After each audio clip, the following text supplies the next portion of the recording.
Hey, folks. It's your boy, the Boss Economist, back with another no-holds-barred takedown of the economic circus we're all trapped in.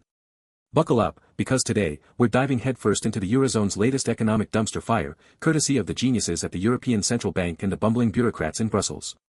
Inflation expectations are up, consumer confidence is down, and Trump's tariff threats are looming like a guillotine over the whole continent. But don't worry, your pal Boss Economist is here to break it all down, from the surface-level headlines to the deep, dark roots of this government-induced economic mess. Let's get into it. Alright, let's start with the shiny, sexy headline that's got all the financial TikTokers in a frenzy. Eurozone consumers are expecting inflation to hit 3.1% over the next 12 months, up from 2.9% in March 2025, according to the ECB's latest survey. That's the highest level since February 2024, folks. And while the ECB's busy popping champagne, claiming they'll wrestle inflation back to their sacred 2% target in the coming months, us regular folks are left scratching our heads, wondering how we're supposed to afford groceries when prices are still climbing faster than a politician's promises during election season. But here's the kicker, while short-term inflation expectations are spiking, the ECB survey says consumers think prices will magically settle at 2.5% over 3 years and 2.1% over 5 years. Translation: the average Joe in Paris, Berlin, or Lisbon is basically saying, yeah, things are bad now, but I guess the ECB will save us, eventually. Oh, bless their hearts. Spoiler alert, folks, hope is not a strategy, and neither is blind faith in central bankers who've spent the last decade turning the Eurozone into an economic clown show. Now, let's zoom out and get to the meat of this story, because the headlines are just the tip of the iceberg. Inflation expectations don't just rise because consumers wake up one day and decide, hey, I feel like paying more for my croissants. No, these expectations are a symptom of deeper, systemic failures, and you can bet your last euro that government mismanagement is at the heart of it. Let's break it down, layer by layer. First off, let's talk about the ECB's interest rate policy, because it's the elephant in the room, or should I say, the clown in the circus tent. The ECB's deposit rate currently sits at 2.25%, and investors are betting on at least 2 more quarter-point cuts starting next week. Why? Because early consumer price data for May 2025 shows inflation cooling off, with France clocking in at a measly 0.6% and analysts expecting similar below-target numbers from Germany, Italy, and Spain. Sounds great, right? Inflation's under control, so let's slash rates and party like it's 2019. Not so fast, my friends. Here's the dirty little secret, those rate cuts are less about controlling inflation and more about desperately trying to juice up an economy that's teetering on the edge of a recession. That's right. While the ECB's busy bragging about their 2% target, Eurozone consumers are forecasting a 1.9% economic contraction over the next 12 months, according to the ECB's own survey. Yikes. And let's not forget the data. Eurostat's latest figures show industrial production in the Eurozone dropped 1.2% year-on-year in Q1 2025, while retail sales growth has flatlined at 0.3%. Meanwhile, the Eurozone's PMI, Purchasing Managers Index, for manufacturing has been stuck below 50, a contraction signal, since mid-2024. So, while the ECB's busy playing whack-a-mole with inflation, the real economy is screaming, help. We're dying over here. Now, let's peel back another layer and talk about the 800-pound gorilla in the room, Donald Trump. Yep, the man with the golden hair and the tariff hammer is back, and he's threatening the European Union with punitive tariffs that could make the 2018 trade war look like a pillow fight. Just last month, Trump tweeted, X'd, that the EU's trade surplus with the US, $180 billion in 2024, per the US Census Bureau, is unfair and killing American jobs. His proposed solution: slap a 20% tariff on EU exports, from German cars to Italian wine, starting January 2026. Now, if you think this is just Trump being Trump, think again. According to a 2025 study by the Peterson Institute for International Economics, a 20% tariff on EU goods could shave 0.8% off Eurozone GDP within 2 years, with Germany, Europe's economic powerhouse, taking the biggest hit. German car exports to the US, which totaled $36 billion in 2024, could drop by 25%, leading to an estimated 50,000 job losses in the auto sector alone. And that's not even counting the ripple effects on supply chains, consumer prices, and business confidence.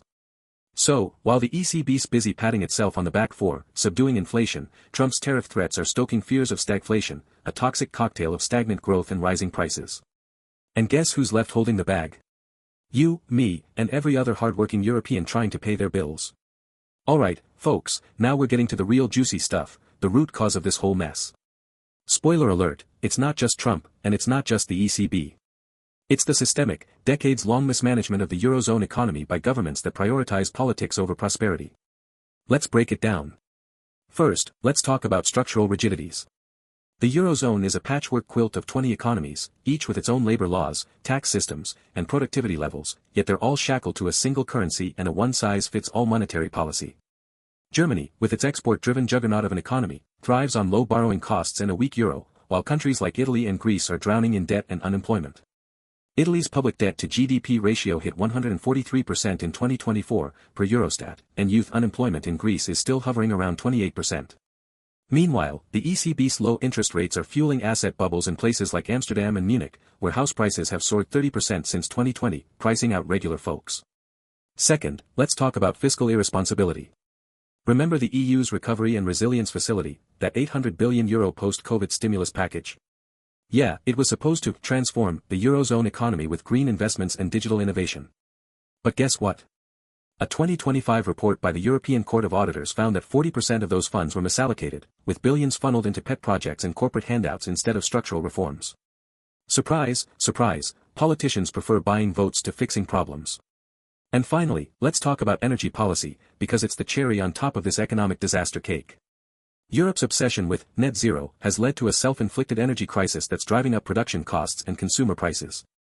In 2024, natural gas prices in the EU were 50% higher than in the US, thanks to the bloc's reliance on imports and its premature shutdown of nuclear and coal plants. The result? Manufacturers are fleeing to Asia, where energy is cheaper and regulations are looser. According to a 2025 study by the European Roundtable for Industry, energy-intensive industries like steel and chemicals have cut production in the EU by 15% since 2022, costing 200,000 jobs. So, what's the big picture here, folks? The Eurozone is staring down the barrel of a triple threat: rising inflation expectations, a looming recession, and a potential trade war with the US. And who do we have to thank for this mess? The ECB, with its myopic focus on inflation targets while the real economy burns? The EU, with its bureaucratic bloat and green dogma? Or national governments, with their fiscal recklessness and political cowardice? Trick question, the answer is all of the above. Here's the harsh truth, folks: governments don't solve economic problems, they create them. The ECB's rate cuts might buy a few months of breathing room, but they won't fix the structural rot at the heart of the Eurozone. Trump's tariffs might hurt, but they're just exposing the EU's vulnerability after years of neglecting trade competitiveness. And consumers? Well, they're the real victims here, caught between rising prices, stagnant wages, and a future that looks bleaker by the day. Alright, my fellow economic warriors, here's what you need to do. If you're a regular Joe, start preparing for the storm. Cut unnecessary expenses, diversify your savings, and maybe even consider investing in assets that hedge against inflation, like gold or real estate. If you're a finance pro, it's time to get real with your clients, stop peddling the ECB's fairy tales about soft landings, and start talking about the hard truths of stagflation and trade wars. And for everyone watching, here's my challenge to you: hold your leaders accountable. The next time some politician or central banker tries to sell you a rosy economic forecast, call them out. Demand real reforms, not more bailouts and band-aids. Because if we keep letting these clowns run the show, the Eurozone's economic circus is only going to get uglier. That's all for today, folks. If you liked this video, smash that like button, subscribe, and ring the bell so you never miss an episode of Boss Economics World. And remember, governments might be clowns, but you don't have to be a fool. Stay sharp, stay skeptical, and I'll see you in the next one.